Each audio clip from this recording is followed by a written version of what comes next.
I've been getting a lot of photography feedback from you all, and it's been particularly around one subject. So I'm going to share that this week on the show. Stay tuned. Hands-On Photography is brought to you from LastPass Studios. Access everything you need online simply and securely wherever you're logging in from. LastPass makes security for your digital life effortless. Visit lastpass.com/twit. This is TWiT. This episode of Hands-On Photography is brought to you by Casper. Get $100 towards select mattresses by visiting casper.com/twit1 and use promo code twit1 at checkout.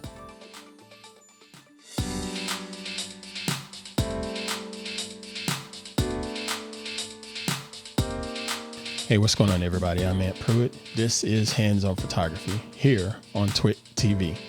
I hope y'all are doing well. I'm unbelievable as always, just doing what I do, and I'm doing my best to continue to fight the good fight.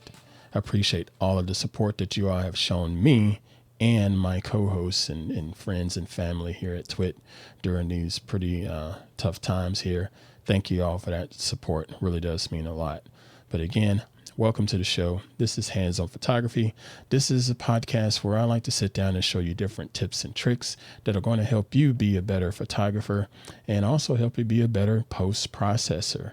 I do this each and every Thursday, and I try to do this as a bit of a masterclass, if you will. So if you haven't done so already, go ahead and subscribe right now on your favorite podcatcher of choice. We're available on Apple Podcasts, Google Play. Is it Google Play anymore? No, it's Google Podcasts. They keep changing it. It's Google. But anyway, it's on all of your different podcatchers out there. And also, while you're in there and subscribing, go ahead and leave us a rating and a review. That really does help us out.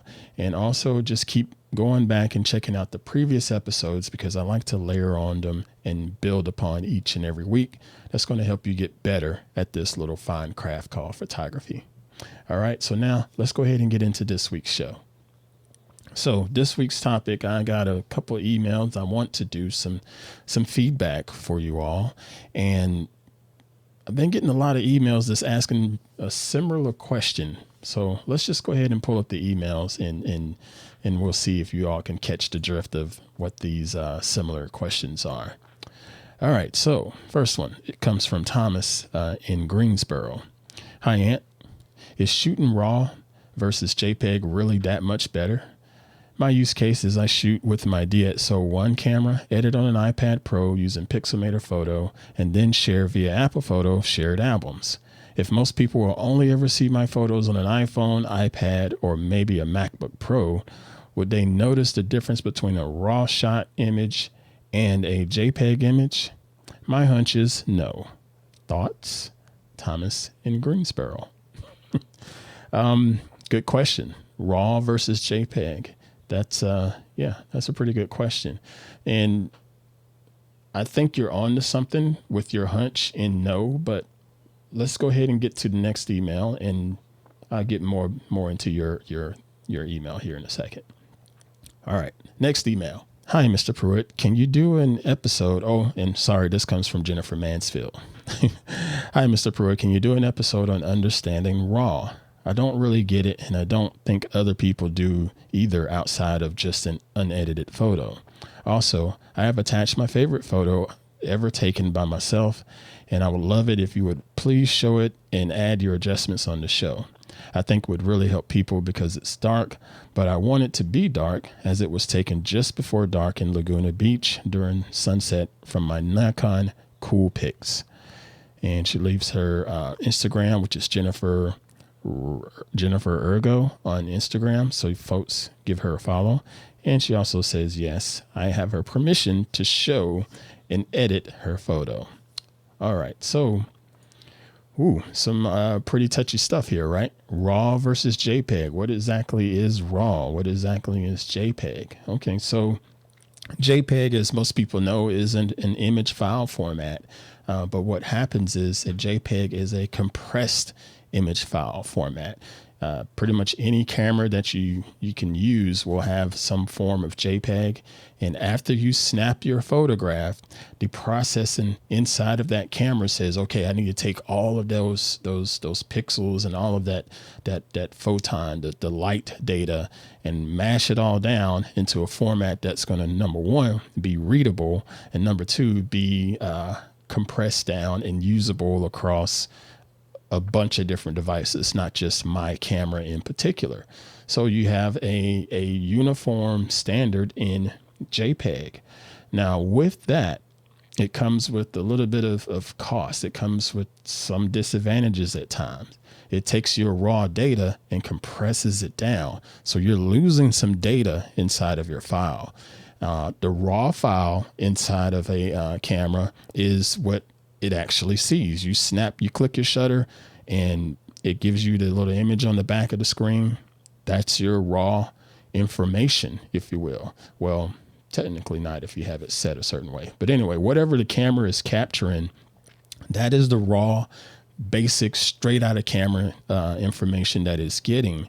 But you have to look at it on a bit by bit basis, and not necessarily a pixel by pixel. You got to look at it from a data standpoint. And some people will confuse raw with unedited, and that's not the same. You can have an unedited JPEG, but it's not a raw file. Okay. Raw files are usually a lot larger and a lot more data built into them versus your JPEGs. You have other types of raw files out there, proprietary files, such as like with Canon. I believe they have NEF is the extension for their camera raw files. Nikon is NEF. Canon uses .cr and Sony uses .arw. And that's just their own proprietary blend of saying, hey, this is the raw data from the camera, but it is in our format. You can view it in certain applications. Some apps can't even open them up. Lightroom can open them up. Capture One can open them up. But most of the time you can't just open up a generic photo viewer to view raw files. Now, what does that mean from a standpoint of quality and people looking at it? Just as Mr. Thomas mentioned in his email, if you're looking at a JPEG on Instagram or on, Twitter or something, or just looking at it on your phone on a tiny device, you're not going to see much of a difference in quality unless your eyes are pretty trained to notice different artifacts in the compression in the images. When I take a photo and I put it up on Instagram, it's a lot of times I'm just testing out to see just how much compression Instagram is going to do to my photograph. So a lot of times I will upload a huge file just for the heck of it to see what Instagram is going to do. And of course, Instagram has to save space on their servers and make it to where that image is going to be a beautiful experience for the people scrolling through and not having a long load time or anything like that. So they're going to compress it down. And when they compress it down, sometimes that can degrade the image. And a lot of times you'll notice little jagged edges around things that should have smooth curves and smooth sides and edges on it. But that's typically what happens. Another analogy to use when it comes to talking about JPEG versus raw files is think about photocopying a sheet of paper, photocopying a document, if you will. When you have the original copy, it has its own, integrity of data. It's raw. It's the main base file. You make a photocopy of that. It may look good, but it's not going to look quite as good as the original. Okay. If you make a photocopy of that photocopy, you'll notice that there's another slight degradation in quality.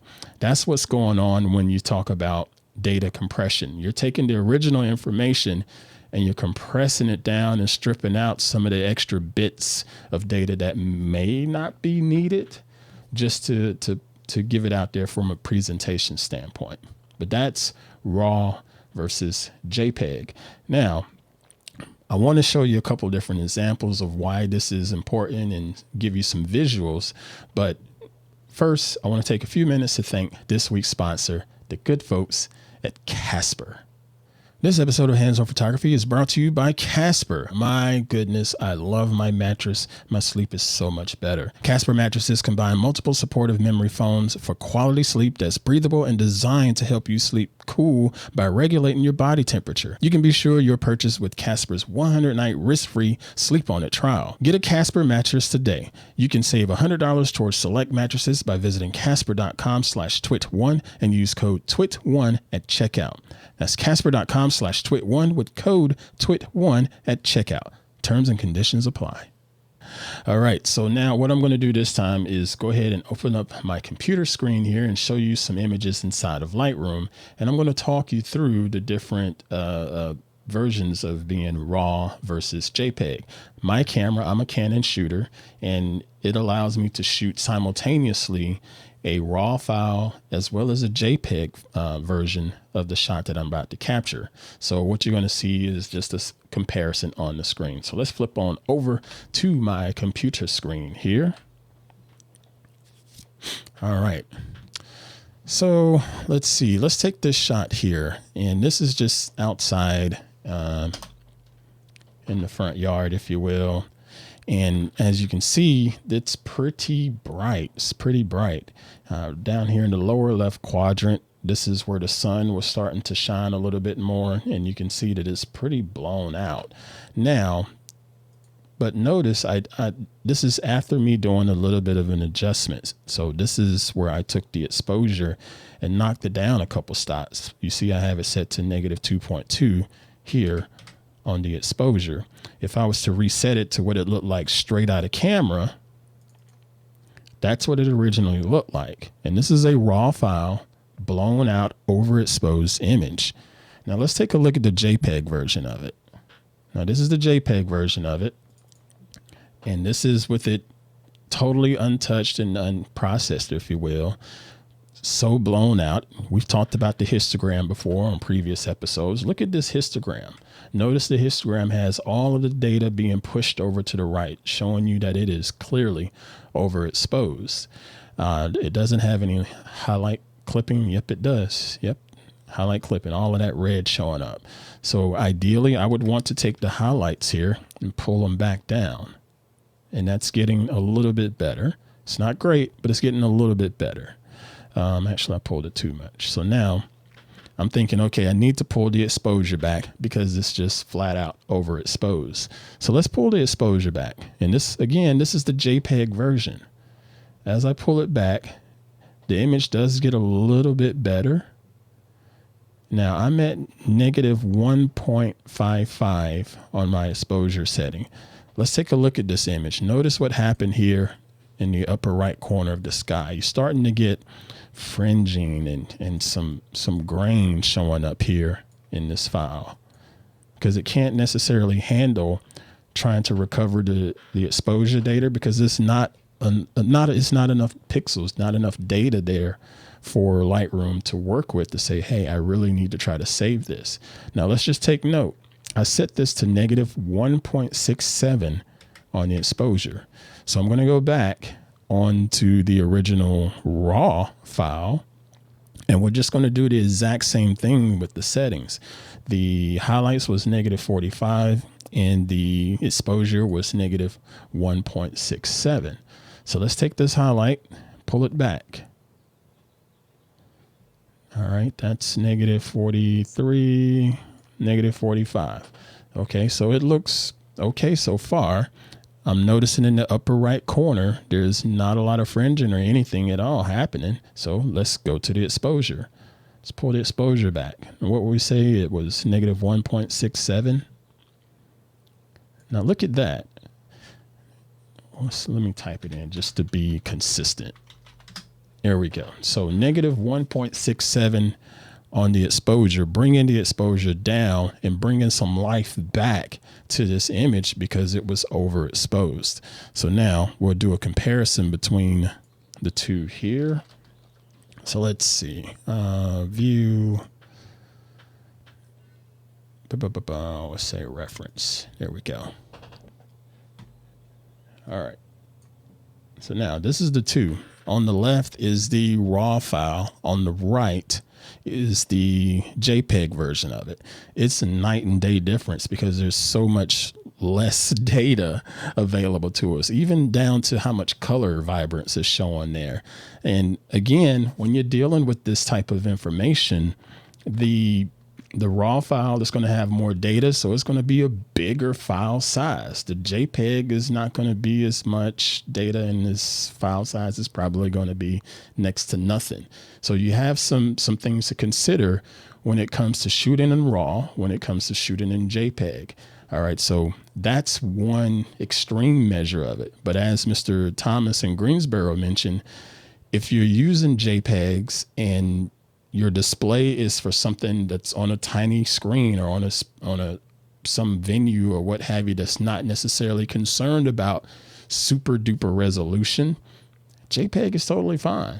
And quite honestly, when you're dealing with cameras today, the computation of photography is so much better. It's trying to get a lot of that photography stuff right for you as soon as you hit the shutter. So it's trying to take a lot of the guesswork out, and it's trying to take a lot of your thinking out of it to give you the perfect exposure, give you the perfect dynamic range where you don't have clipped highlights or crushed shadows, and giving you beautiful vibrance and saturation. It's you know, you never really know until you understand what your particular scenario is, as far as, all right, where is this image going to be seen? If I'm going to be doing a shot for a big billboard, I'm not going to shoot in JPEG. I'm going to shoot in RAW because I'm going to need just the maximum amount of data that I can get, because I may need to do a lot of post-processing on it. And the more post-processing I'm going to do, I'm going to need more data and more pixels to play with. All right.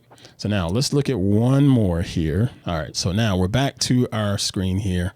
And again, we'll talk about some extreme measures here. So let's look at, that was a bright photo. So let's look at dark photos. Okay. So let's take a look at these two here. All right. This one is just a view in my backyard of a tiny little apple tree. And I shot it purposely underexposed. Okay. That's the raw file. So let's take a look at the JPEG. And now this is the JPEG. And looking at it, everything just sort of looks normal, status quo. Okay. So let's play around and see if we can bring this back to life. So I'm going to raise the exposure. And that is a little over 3 in raising the exposure up. Okay. So let's go back to the raw version. And it didn't quite take as much. Okay, I'm a little bit under 3, and now it is looking a lot better. Okay, let me change my view here. I need my film strip. Okay, it is up there. All right, good. All right, so now this is the raw, and as I'm zoomed in pretty tight, you can see there's a little bit of noise showing there. That's because it was dark and I didn't have the tripod locked off. The shutter speed wasn't particularly fast, and you know, you're going to get a little bit of noise, a little bit of image grain. So let's look at the JPEG version. Still have that same amount of grain, but you notice the colors are a lot more muted. This green isn't quite as vibrant. And I didn't touch the saturation or vibrance in that raw file. We only touch the exposure. Okay. So you still get a huge difference in information there. And if I wanted to continue to play with this raw file, I can really clean it up because it's giving me plenty of data. I can take some of this noise and get rid of it easily, like so. And sharpen it up, a little clarity, a little texture, and it's beautiful. Very nice. Let's try the same thing with this JPEG. Still got a little bit of noise, so let's get rid of that. Sharpen it up. Texture and clarity. Yeah, not so much. It's okay. But not so much. I still think the raw looks better because of the color vibrance. As you look here, this is the raw. Just look at the level of green, the luminance of the green. And then it's sort of muted here on the JPEG, you know? That's just the thing. You don't have enough data to work with. All right. So lastly, before we get out of here, I want to take a look at Miss Jennifer's image. So let's hop over to my library and grab her image. She sent in this outstanding sunset. And wow, this is really, really, really, really pretty. Nice done. Nicely done with your Nikon Coolpix. Now let's go ahead and get into a little bit of the post-processing of it. Because she sent this file over to me, and you notice this is a 640 by 480 resolution file. In comparison to the other files, this is very small. Those other files that I've shown you here, these are all over 6,000. So they're like 24 megapixels, where this one may be like 1 megapixel from her. And this is probably because of how it was sent over. A lot of times, if you text over images, those images that you shot on your iPhone, and you send it through a text, it gets compressed down to a much smaller resolution, similar to like what happened here. I don't know how she got this file from her camera to where it was able to be emailed. That's something we can discuss another day. But this is a very small resolution, so I'm not expecting to have a lot of leeway to be able to do a lot of pushing and post-processing on it, because it just doesn't have the data there. All right, so we're looking at this, and she was saying, you know, it's a little dark, but maybe we could try to brighten it up some. I don't suggest that. First thing I'm going to do is fix that horizon line. It wasn't straight. There, we straightened that out. Now I can sleep tonight. Horizon line is good. The colors on it, I would push the vibrance up just a little bit. And if I were to try to mess around with the clarity and texture just to try to sharpen it up, you'll notice you'll start to see some artifacts here on the edge of the image. Let me zoom in a little bit more. All right, so you see how you get all of these little extra artifacts on the trees here? That's because my sharpening is just doing a little too much, considering this image doesn't have a lot of resolution. So in addition to working with RAW and JPEG, you also have to understand the resolution that you're working with too. But on this image, Miss Jennifer, there's not much I would do to this. If anything, I would try to play around with some of the split toning just to get creative with it. So let's take the highlights and add a little bit of teal. Something like that. And then take the shadows, maybe add something like a magenta purple just for the heck. But I don't really care for that. But that's the most that I would do. Your composition was good. Your original color tone on it was totally good. Sometimes it's totally okay not to post-process your image sometimes. All right. So that's going to do it for us this week, folks. I really do appreciate you all watching each and every week. And again, if you have some questions and like to get your photos critiqued or have some things that you just want answered regarding photography, shoot an email over to hop@twit.tv. I do my best to try to answer all of them. I'm still a little bit behind because you guys are super duper kind and you like to communicate. I love it. I really do appreciate that. Again, be sure to share the show out with all of your friends and family and those that are interested in the world of photography. Just go to twit.tv/hop to check out all of our subscription options there on the website. We'll be on Apple Podcast and Spotify and YouTube. All of those different options are easily and readily available to you. It's good to hear from you all. Again, thank you all for the tremendous support that you have shown me as a person, not just a photographer. It does mean a lot. My advice to you and what I hope for all of you is to continue to do the right thing and fight the good fight for all of us here. Okay. Thank you all very much. Safely create and dominate. I'll see you later. Hey, I'm Jason Howell, host of Hands on Android, a techie look at how to customize your Android device, as well as take a look underneath the hood and see what's really going on down there.